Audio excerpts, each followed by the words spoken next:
রহিম চাকরির ক্ষেত্রে শহরে থাকবে। তার স্ত্রী নেই, কয়েক মাস আগে মারা গেছে। তার দুই মেয়ে, তাদের নাম জুই ও জবা।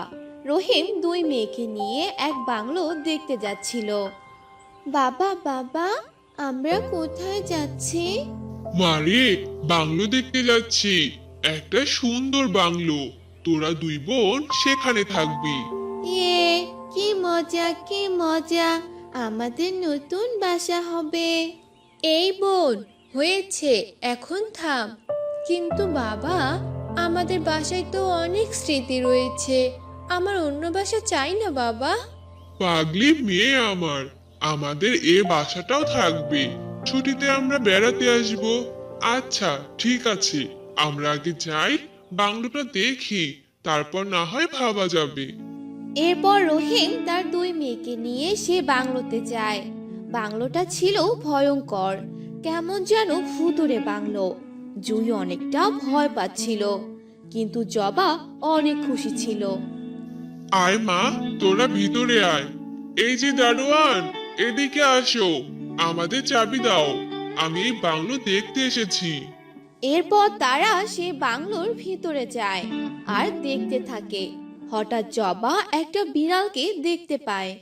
ও মা, কি সুন্দর বিড়াল! বিড়ালটা মনে হয় আমাকে ডাকছে। যাই তো, দেখে আসি। এরপর জবা সেই বিড়ালটার পিছু পিছু বাংলোর উপরে যেতে থাকে। তারপর সে একটা বন্ধ রুম দেখতে পায় আর কৌতূহলের বশে সে রুমটাতে ঢোকে। ওমা, এখানে তো অনেক সুন্দর সুন্দর পুতুল। এই বাসাটা আমার খুব পছন্দ হয়েছে। আমি বরং এখান থেকে একটা পুতুল নেই। অন্যদিকে জুই আর তার বাবা জবাকে খুঁজতে থাকে। জবাকে বাংলোর কোথাও খুঁজে পাওয়া যাচ্ছিল না। এরপর জুই আর রহিম বাংলোর উপরে আসে। বোন, বোন, তুই কোথায়? বেরিয়ে আয়, আমরা তোকে খুঁজছি বোন। এরপর রহিম দেখে বাংলোর একটা রুম খোলা, আর সেখানে গিয়ে দেখে জবা কার সাথে যেন কথা বলছে, কিন্তু রুমে কেউ ছিল না। মা জবা, তুই এখানে কেন? আর একা একা কার সাথে কথা বলছিস? জবা সেই রুমে থাকা চেয়ারটার দিকে তাকায় আর বলে, কই বাবা, কারোর সাথে না তো। আমি তো এই পুতুলটাকে নিয়ে খেলছি। জানো বাবা, এই বাসাটা আমার অনেক পছন্দ হয়েছে। এরকম দুষ্টুমি করতে নেই মা, আমরা এখন চলে যাব। চলো। এরপর তারা সেখান থেকে চলে যায় আর রহিমের মনে কেমন যেন সন্দেহ জাগে। রহিম তাদের বাসায় যখন ঘুমাচ্ছিল, কেউ একজন এসে দরজায় খুব জোরে জোরে ঠকঠক করতে থাকে। রহিম এত শব্দ শুনে উঠে যায় দরজা খুলতে। কে কে এইভাবে দরজা ঠক ঠক করছো? ইস, আ রহিম যখন দরজা খোলে, খুব জোরে একটা বাতাস যেন তার বাসার ভিতরে আসে আর রহিম ছিটকে পড়ে যায়। রহিমের চিৎকার শুনে জুই দৌড়ে আসে। এ কি বাবা, তোমার কি হয়েছে? এভাবে চিৎকার করলে যে, আর এত এলোমেলো কেন সবকিছু? জানি না রে মা, আমাকে কে যেন জোরে ধাক্কা দিয়ে ফেলে দিল মনে হলো, কিন্তু এখানে তো কেউ নেই। আচ্ছা ঠিক আছে বাবা, তুমি রুমে গিয়ে ঘুমিয়ে পড়ো। এরপর রহিম আর জুই রুমে গিয়ে ঘুমিয়ে পড়ে।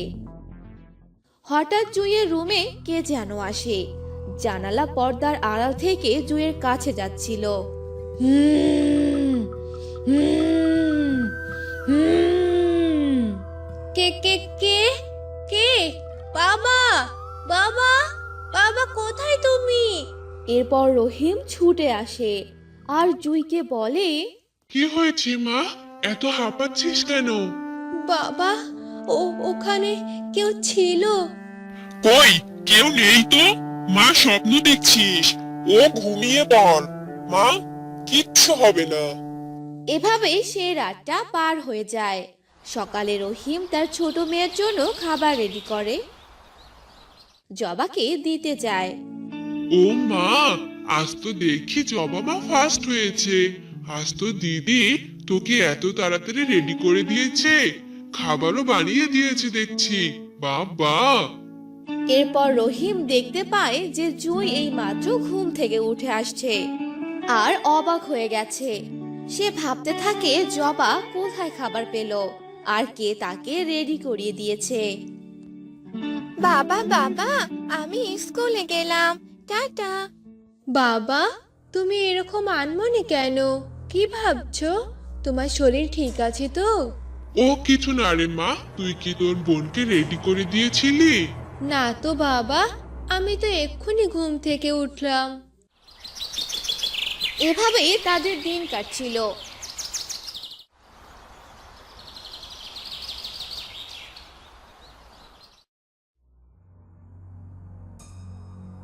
একদিন জুই দেখতে পায় জবা যেন কার সাথে রুমে খেলছে।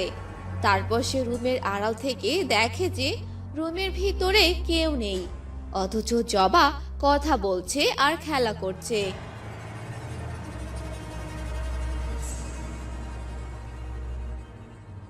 এরপর জুই তার বাবাকে সব কথা খুলে বলে। হ্যাঁ রে, আমারও তাই মনে হয়। জবা কারো সাথে কথা বলে আর বাসায় অদ্ভুত অদ্ভুত ঘটনা ঘটছে। এর একটা ব্যবস্থা করতেই হবে।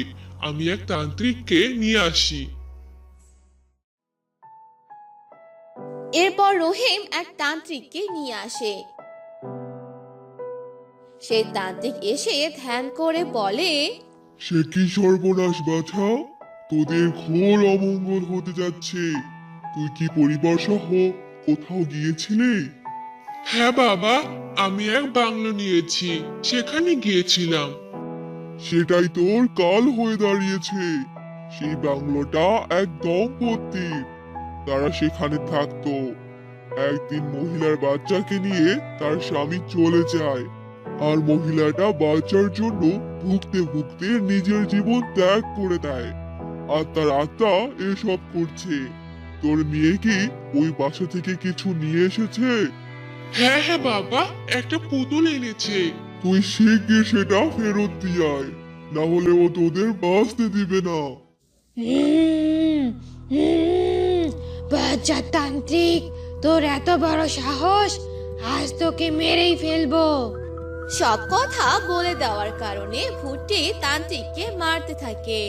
বাছা, তুই যা, আমি এদিকে সামলাচ্ছি। তুই যা, আহ, তাড়াতাড়ি যা। হ্যাঁ বাবা, তুমি যাও, তাড়াতাড়ি যাও। এরপর রহিম সে বাংলোতে যায় আর ভুট্টি তাকে অনেকভাবে আটকানোর চেষ্টা করে।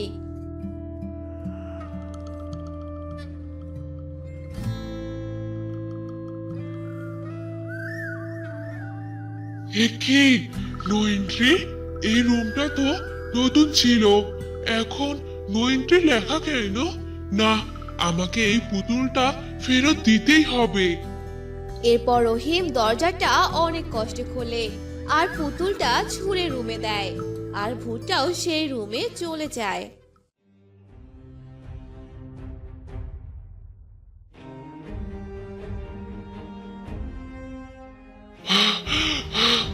বাবা, অবশেষে মুক্তি পেলাম। বাবা, আমি আর কখনো কারো জিনিস নিব না, আমার জন্যই আজ এত কিছু। হ্যাঁ মা, কারো জিনিস নিতে নেই। চল, এই বাংলোতে আমরা আর থাকবো না। এরপর তারা চলে যায় আর রহিম তার দুই মেয়েকে নিয়ে তার বাসাতেই সুখী দিন কাটাতে থাকে।